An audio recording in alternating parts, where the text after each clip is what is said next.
दोस्तों, three idiots में एक सीन होता है जिसमें फरहान और राजू रिजल्ट्स चेक करते हैं और उन्हें पता चलता है कि रांचो क्लास में फर्स्ट आया है। इस सीन से हम मशीन लर्निंग का एक इंपॉर्टेंट कॉन्सेप्ट समझ सकते हैं। दोस्तों, मैं हूं प्रसून और इस वीडियो में हम मॉडल कॉम्प्लेक्सिटी के बारे में बात करेंगे। दोस्तों, अभी तक हमने देखा कि हम ट्रेनिंग का प्रोसेस यूज़ करके अपने डेटा सेट से एक मॉडल बनाते हैं।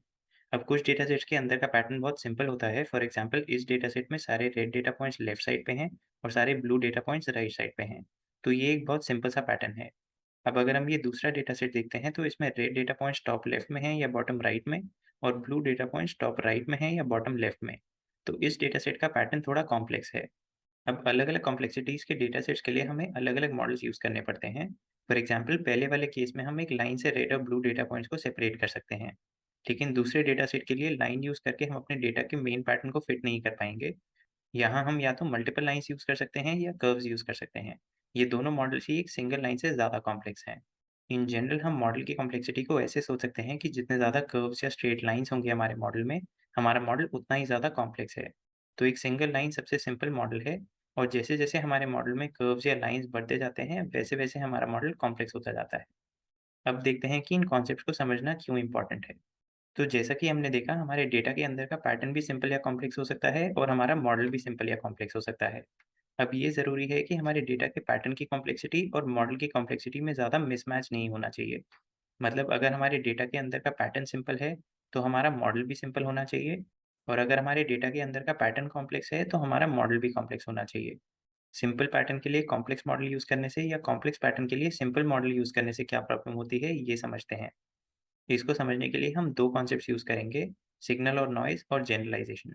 इन दोनों कॉन्सेप्ट्स के बारे में हम ऑलरेडी पिछली वीडियोज़ में बात कर चुके हैं।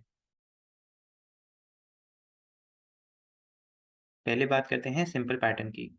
तो यहाँ हमारा डेटा सेट कुछ ऐसा दिखेगा, लेकिन यूजुअली हमारे डेटा में थोड़ी नॉइज़ होती है, तो एक्चुअली हमारा डेटा कुछ ऐसा दिखेगा।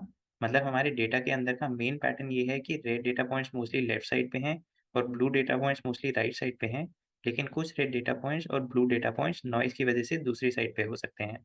तो यहाँ अगर हम एक सिंपल मॉडल लर्न करेंगे इस डेटा सेट के लिए, जैसे एक लाइन, तो हम अपने डेटा के अंदर के मेन पैटर्न को फिट कर सकते हैं। लेकिन अगर हम कॉम्प्लेक्स मॉडल लर्न करते हैं इस डेटा सेट से, मतलब एक ऐसा मॉडल जिसमें बहुत लाइन्स या कर्व्स हो सकते हैं, तो हमारा मॉडल कुछ ऐसा होगा। अब ये मॉडल क्यों अच्छा नहीं है, ये समझने के लिए हम जनरलाइजेशन का कॉन्सेप्ट यूज़ कर सकते हैं। हमने देखा था कि हम ऐसा मॉडल बनाना चाहते हैं जो नए डेटा पॉइंट्स पे अच्छा परफॉर्म करे। तो हम अपने मॉडल को एक सेपरेट डेटा सेट पे टेस्ट करते हैं, जिसको टेस्ट डेटा सेट बोलते हैं। अब सपोज़ हमारा टेस्ट डेटा सेट कुछ ऐसा दिखता है। जैसा कि हम पहले बात कर चुके हैं, ट्रेनिंग और टेस्ट डेटा में सिग्नल सिमिलर होता है, लेकिन नॉइज़ डिफरेंट होती है। अब अगर हम दोनों मॉडल्स यूज़ करके टेस्ट डेटा सेट पे प्रेडिक्शन करेंगे, तो हमारी एक्यूरेसीज़ कुछ ऐसी होंगी। मतलब सिंपल मॉडल की एक्यूरेसी ज़्यादा होगी और कॉम्प्लेक्स मॉडल की एक्यूरेसी कम होगी। ऐसा इसलिए क्योंकि सिंपल मॉडल ने सिर्फ डेटा के सिग्नल को ही फिट किया था, लेकिन कॉम्प्लेक्स मॉडल ने सिग्नल और नॉइज़ दोनों को फिट कर लिया था।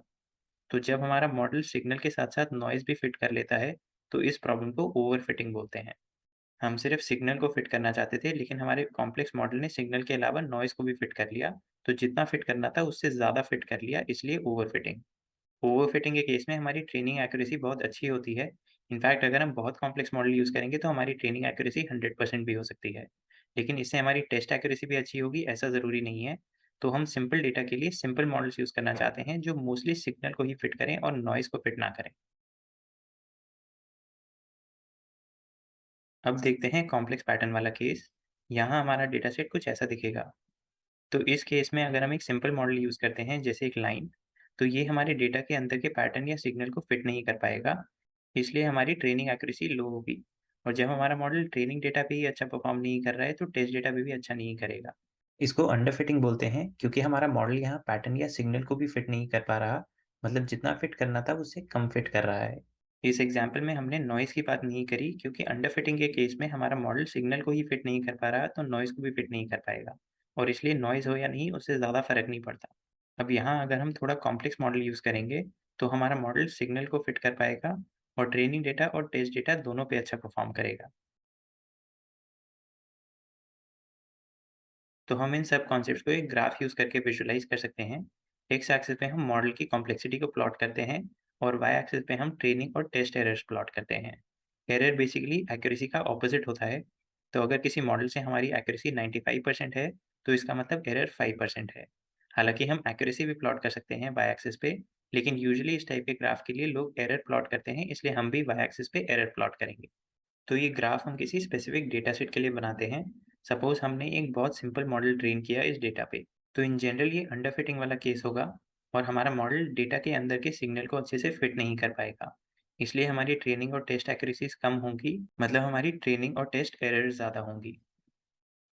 अब अगर हम थोड़ा कॉम्प्लेक्स मॉडल ट्रेन करते हैं, तो ये हमारे डेटा के अंदर के सिग्नल को बेटर फिट कर पाएगा और इससे हमारी ट्रेनिंग और टेस्ट एरर्स कम हो जाएँगी। और कॉम्प्लेक्स मॉडल यूज़ करने से हमारी एरर्स और कम हो जाएँगी।